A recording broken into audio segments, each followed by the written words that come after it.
1 Coríntios, capítulo 8, versículo 8, diz-nos assim a palavra de Deus: ora, não são os alimentos que nos fazem aceitáveis diante de Deus, não nos tornaremos piores se não comermos, nem melhores se comermos. Então eu quero pensar com vocês hoje sobre o que diz a Bíblia sobre o jejum apregoado pelo presidente do Brasil. Nesse domingo, pela primeira vez na história deste país, um presidente, na condição de chefe da nação, convoca um jejum nacional para que Deus nos livre da pandemia do denominado coronavírus. A ideia desse jejum veio de um pseudo-apóstolo denominado Luiz Hermínio, líder da congregação Missões Evangélicas Vinde Amados Meus, de Itajaí, Santa Catarina. Como todo bom pentecostal, o pseudo-apóstolo acredita que para se ter um relacionamento com Deus, três coisas são fundamentais. Primeiro, a leitura da Bíblia. Segundo, orar. E terceiro, jejuar. Mas a pergunta que cabe para a nossa reflexão hoje é: por que o jejum? Como deixar de comer e beber pode mover a mão de Deus? Será que diante de Deus faz alguma diferença o fato de jejuarmos para recebermos algo? Eu lamento informar os credores dessas ideias que não. Ou seja, eu lamento informar a pentecada que não. Deus não é movido por orações e jejuns. Quem pensa que vai mover o braço de Deus, que vai mudar a pessoa de Deus com suas orações e com seus jejuns, estão completamente enganados, porque Deus é imutável, e como imutável, Ele não muda os seus decretos. Ou seja, irmãos, já está decretado, Deus não está decretando, a história já está escrita, somos nós que estamos vivendo o enredo. Então Deus não muda, Deus não age como nós, seres humanos. Na parábola do fariseu e do publicano, Jesus repudia a intenção de alcançar o favor de Deus por atos religiosos. Jejuar não move o olhar de Deus na direção de uma causa. Nenhuma ação religiosa pode justificar uma nação pecadora diante de um Deus santo. O jejum proposto pelos amigos do presidente coloca todos os brasileiros no mesmo nível diante de Deus. Observe: evangélicos, católicos, maçons, budistas, islamitas, espíritas, entre outros, são colocados no mesmo nível diante de Deus. Numa pandemia, não tem mais religião que se estabeleça. É um só espírito, um só corpo, disse o pseudo-apóstolo. Observe o que esse homem disse. Ele disse que diante de uma pandemia não tem mais religião, de que todos nós somos um só corpo diante de Cristo.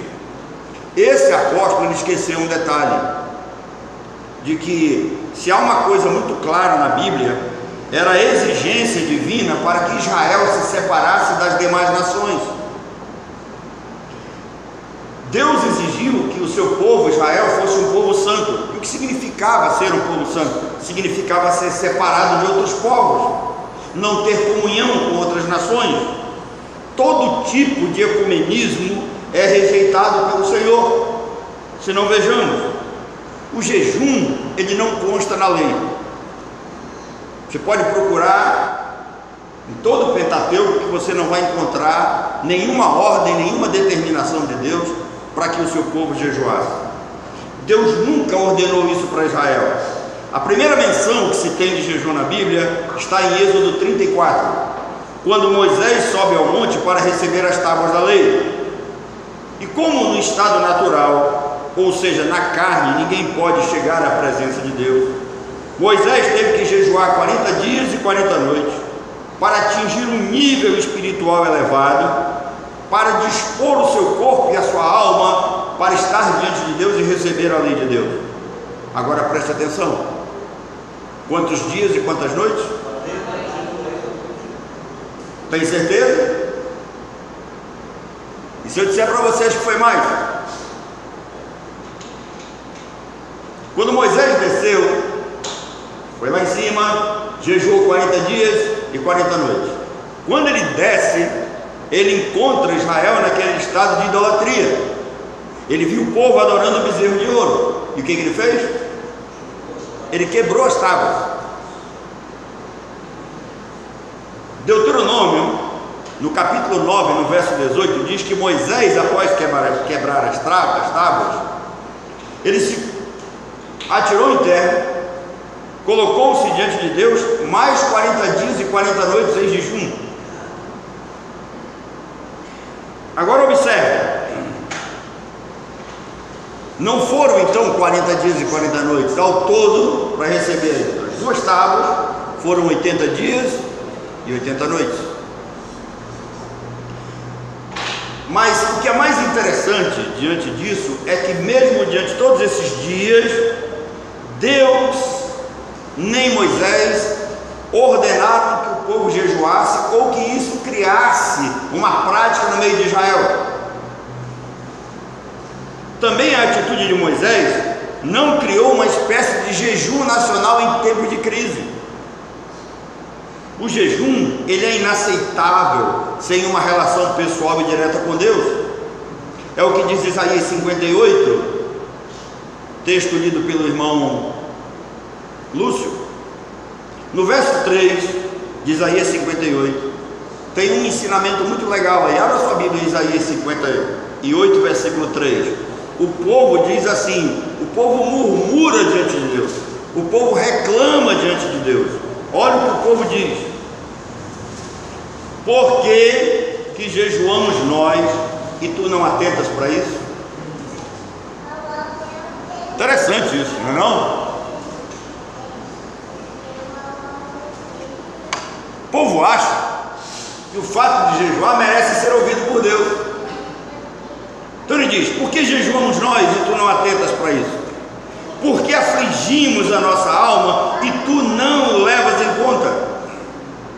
Olhem a audácia, a presunção humana que acha que obras movem o coração de Deus. O verso 3 continua, e Deus responde: eis que no dia que jejuais, cuidais dos vossos próprios interesses e exigis que se faça o vosso trabalho. Preste atenção, o verso 6 diz: porventura não é este o jejum que escolhi? O jejum que agrada a Deus é este: que soltes as ligaduras da impiedade, desfaças as ataduras da servidão, deixes livres os oprimidos e despedaces todo o jugo. Verso 7: porventura não é também que reparta o teu pão com o faminto e recolhas em casa os pobres desabrigados, e se vires o nu, cubras, e não te escondas do teu semelhante? Verso 8: então romperá a tua luz como a alva, a tua cura brotará sem detença, e a tua justiça irá diante de ti, e a glória do Senhor será a tua retaguarda. Verso 9: então clamarás e o Senhor te responderá, gritarás por socorro, e ele te dirá: eis-me aqui. Se tirares do meio de ti o jugo, o dedo que ameaça, o falar injurioso. Irmãos, o Brasil precisa se converter, o Brasil precisa ser convertido, o Brasil precisa voltar-se para Deus. O Brasil não precisa apenas se comover diante de uma pandemia e buscar uma espécie de jejum para fazer com que Deus olhe para nós.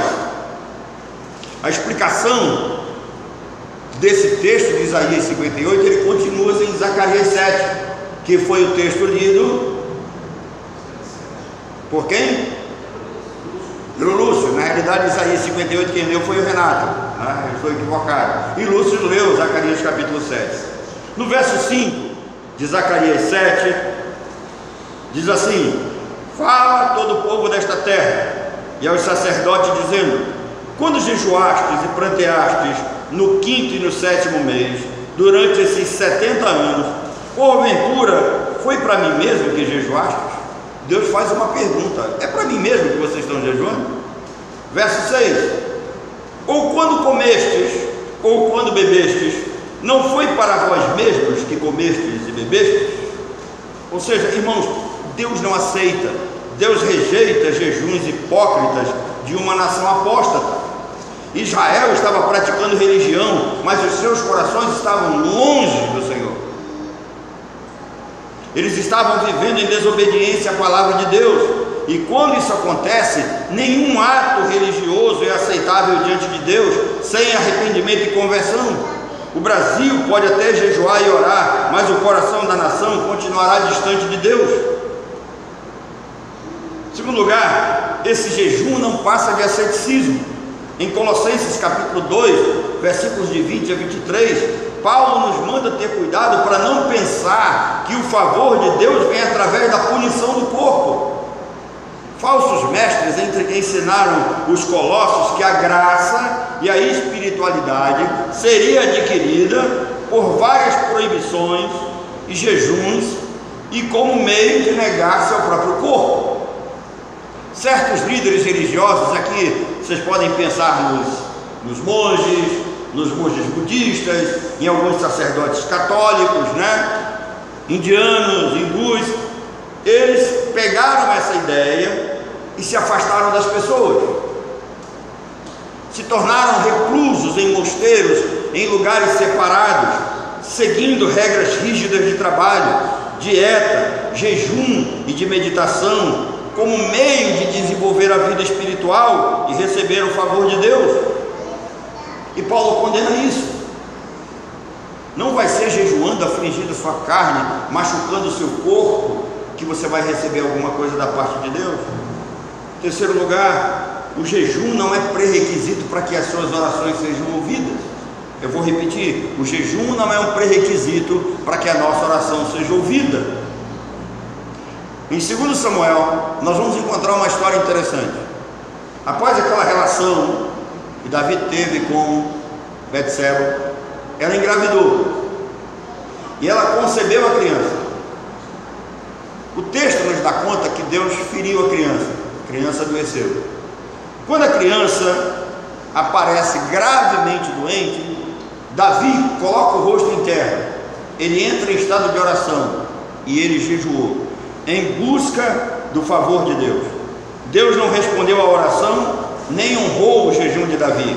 A criança morreu para nos ensinar que jejuar é uma prática que não pode ser usada como moeda de troca. Irmãos, Deus não é essas maquininhas que você encontra em shopping, que você põe o dinheiro em cima e o produto sai embaixo. Tem gente que pensa, vamos orar, vamos jejuar e Deus vai dar. Deus não vai dar. Deus dá se Ele quiser, Ele é soberano, Ele é o Senhor, Ele não muda.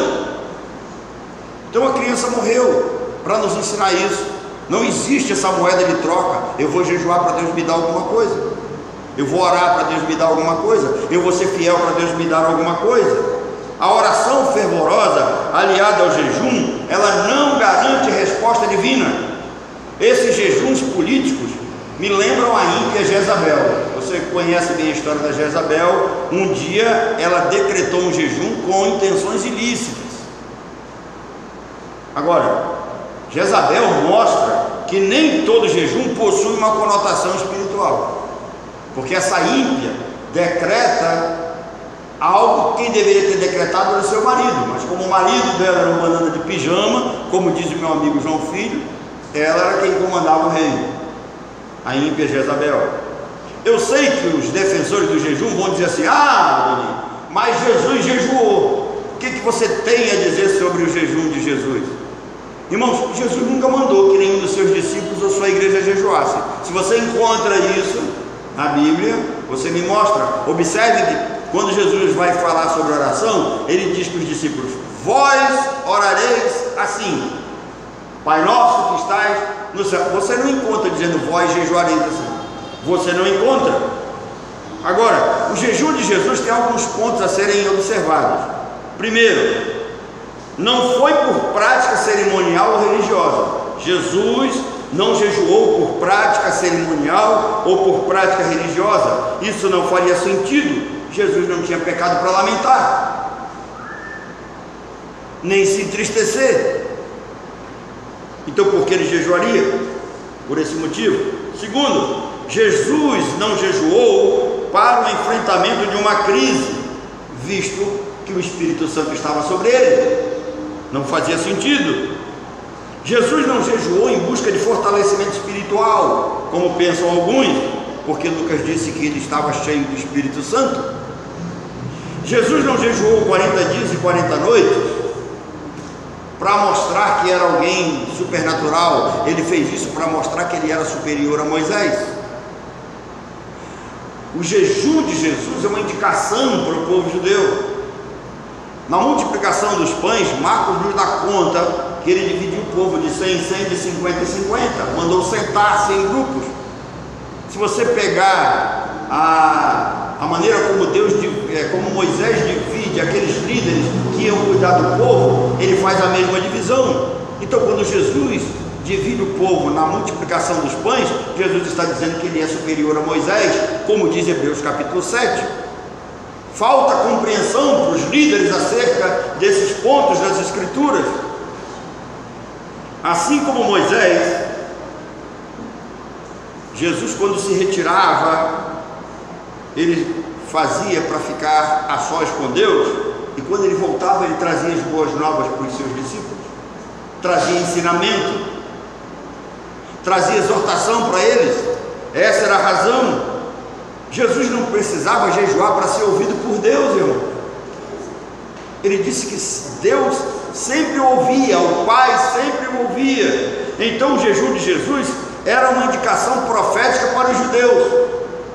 Precisamos entender isso. Em nenhum momento Jesus instituiu o jejum como uma prática para os seus discípulos ou para a sua igreja. Jejum é para quem ainda não se ofereceu por sacrifício vivo, santo e agradável a Deus.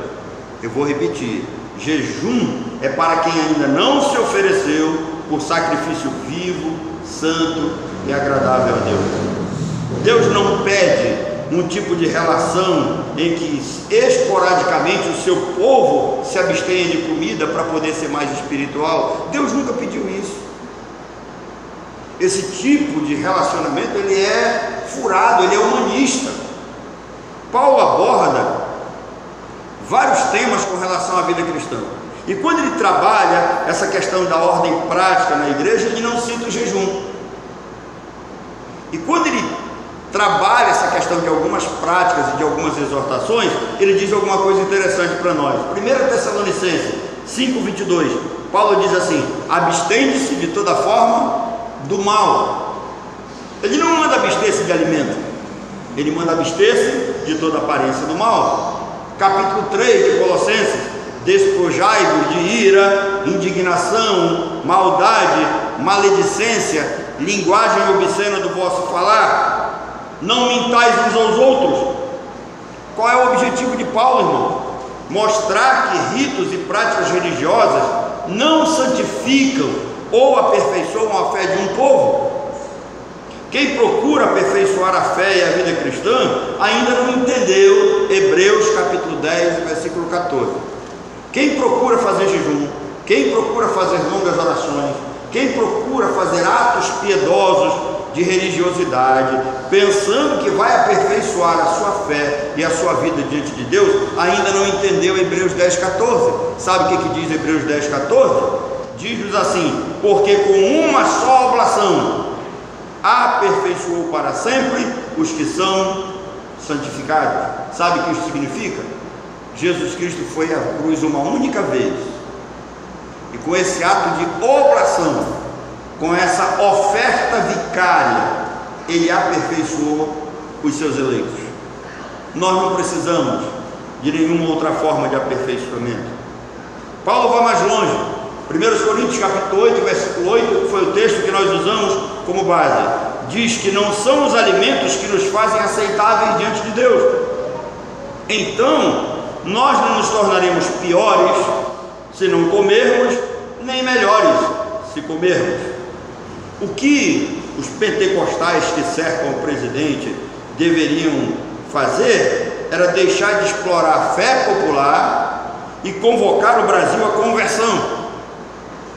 Eu sei que alguns vão lembrar de Nínive, vão dizer: mas Nínive fez um jejum quando ouviu que seria destruído, etc, etc. Irmãos, eu quero também lembrar-lhes uma coisa interessante. Alguns anos depois, cerca de mais de 100 anos depois, Nínive voltou ao pecado. Se você ler a história, você vai ver. Nínive voltou ao pecado e se tornou pior do que era.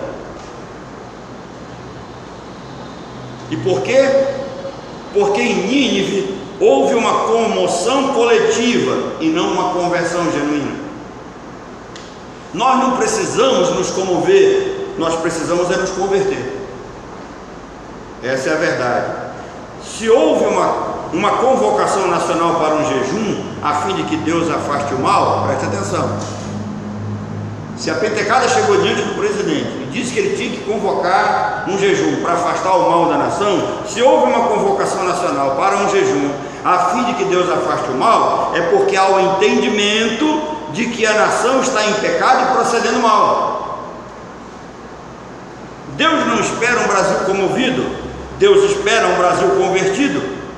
Em Colossenses capítulo 3, versículos de 5 a 8, a Bíblia diz que a ira de Deus se manifesta diante da prostituição, diante da impureza, diante da lascívia, diante do desejo maligno, diante da avareza e da idolatria.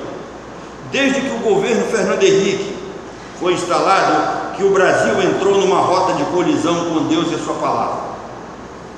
Todos esses anos, nesses governos de esquerda, o nome de Deus foi blasfemado, Jesus foi ridicularizado, a família foi atacada, princípios morais jogados na lama, e muitos pediram que Deus tomasse uma providência. Eu vi isso nas redes sociais, as pessoas pedindo que Deus agisse, que a mão de Deus ia pesar. E agora, quando Deus pesa a mão, aí o próprio povo, que se diz povo de Deus, entra num mimimi, num chororô. Ah, Senhor, não precisa ser assim, tem misericórdia do Brasil. Não, queridos, Deus está punindo casamentos entre pessoas do mesmo sexo. Deus está punindo o ateísmo, o desrespeito para com a religião. Deus está punindo a corrupção política. Deus está punindo um mundo que jaz no maligno. Isso precisa ser notado por nós. Eu quero concluir com uma interrogação e uma resposta. Alguém pode pensar: alguém de vocês está contra o presidente? Não. O presidente tem meu voto e meu total apoio e meu respeito. O presidente é um homem sério. Apenas eu tenho a certeza de que o presidente Jair Messias Bolsonaro precisa ser doutrinado com urgência. Precisa de alguém que tenha conhecimento verdadeiramente aprofundado das Escrituras para não levá-lo a cometer esses erros. O presidente tem meu apoio, tem meu respeito, mas o presidente precisa ser doutrinado.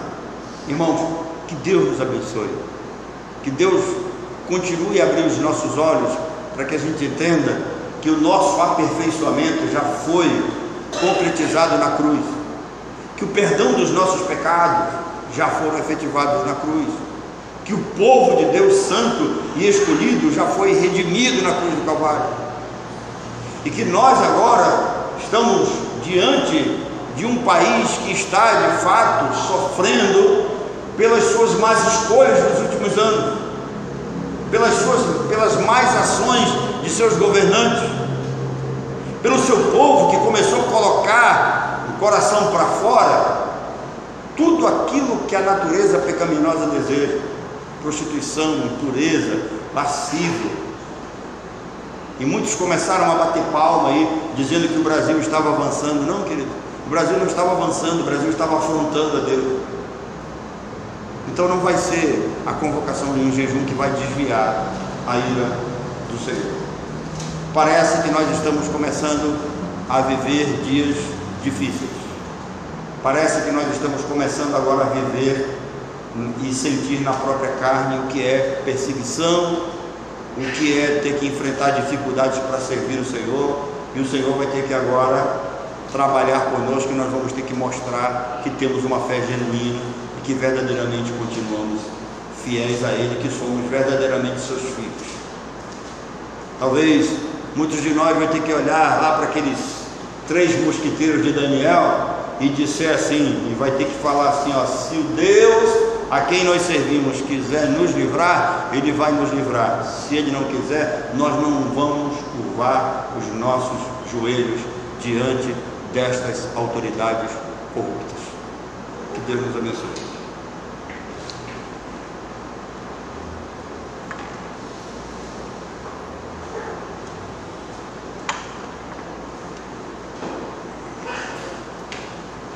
Pode vir, querido.